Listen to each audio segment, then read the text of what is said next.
Hey everybody, welcome to another episode of Peeps and Poops.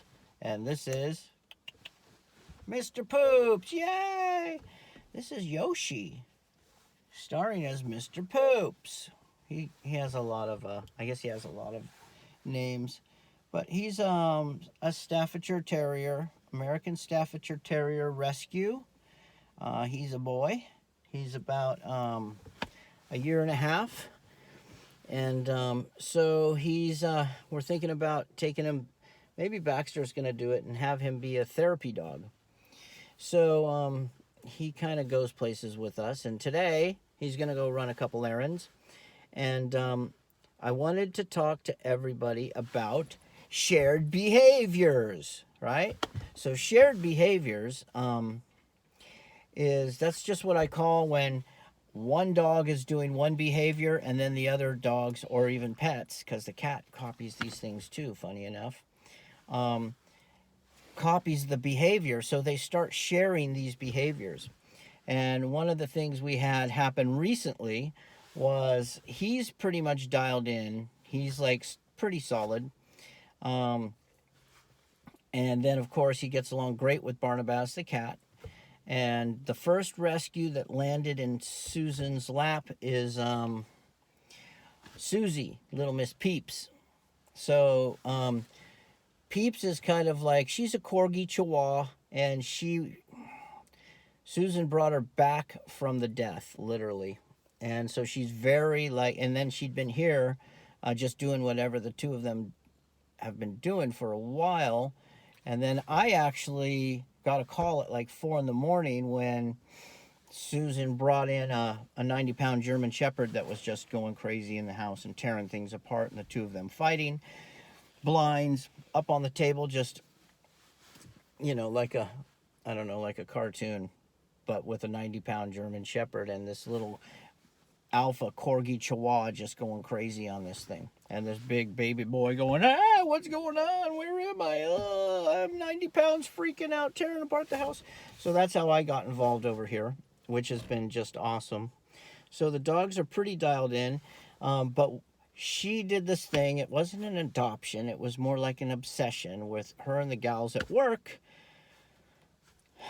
They did this little thing where I guess they were having ladies night, and they were looking at pictures of these cute little puppies that were terrier chihuahua mixes. And then lo and behold, this little Ruby. So now little Ruby is like our adoptee over here.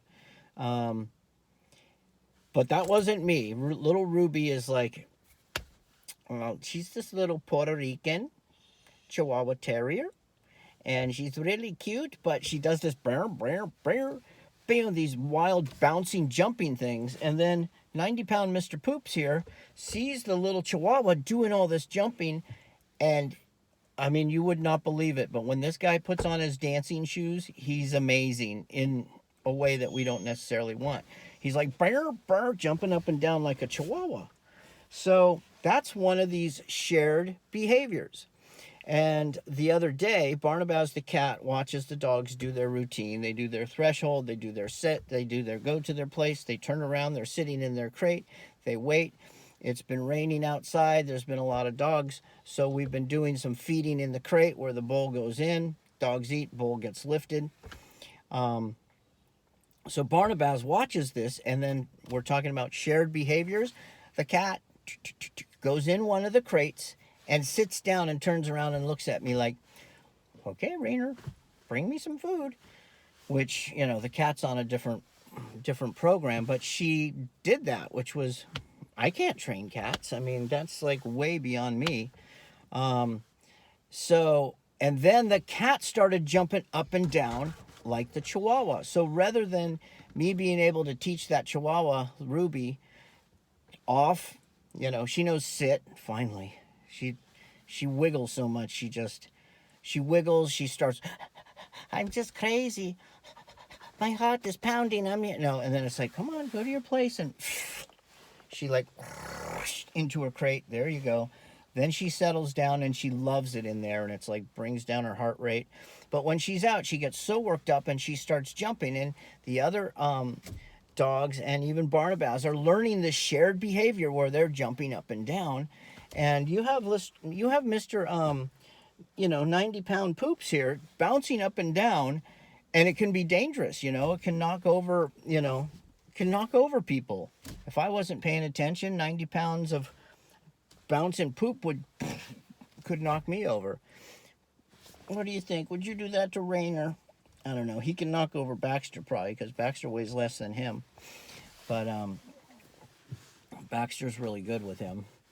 And so anyways, today's little ramble was shared behavior. So, and that kind of falls under we were talking about before, one dog at a time. And that's because you bring in two puppies that have this, right? Let's say two puppies, they're both jumping up and down. They're jumping on you. They're wagging, they're spazzing, right? You have to separate them, calm them down, start working with one. And then when you put it back together with the other one, they have this thing that I call shared behavior. And they start sharing. They start shaving. No, puppies don't do that. I haven't had a coffee yet today. They start doing this shared behavior and burp, burp, burp, burp, burp. And then pretty soon you're like, why are these dogs just spazzing out? Well, ideally, and it doesn't always work like this, and I understand the real world and, people's lives and what they're dealing with now and things. But what happens is ideally you want to bring in one dog, train up that dog. I call that dog your main dog or your Rocker Gibraltar dog, and the dog is solid and it knows the drill, it knows the behaviors. Then you can bring in a second dog. And the second dog will key on the first one and share those behaviors. So if you bring in the second dog and the second dog is sharing all those behaviors that you've worked on with your first dog, and it goes very smooth, And then when you bring in two puppies at a time, that's a lot of work because it's separating them, calming them down, teaching one. As soon as it goes back with the other, they start that crazy shared behavior thing again. This also goes with dog park stuff, right? So you take your dog to the dog park to be socialized, and you have puppies and all kinds of dogs, and people need to run their dogs, play with their dogs, blah, blah, blah. And these dogs start doing all these different behaviors. Well, some of these behaviors aren't necessarily behaviors that you want your dog doing, but you've just put them in like with a big group of dogs that are doing all these different behaviors. So in that situation, ideally, and this doesn't work, and you have to take your dog to the dog park and take your dog someplace and the exercise and things like this. But ideally, if you were like in one of these dog training courses where the people are there, they've got their dogs on the lead and they're working their dogs, training their dogs, and then introducing your dog and socializing your dog with other dogs is a controlled situation, right?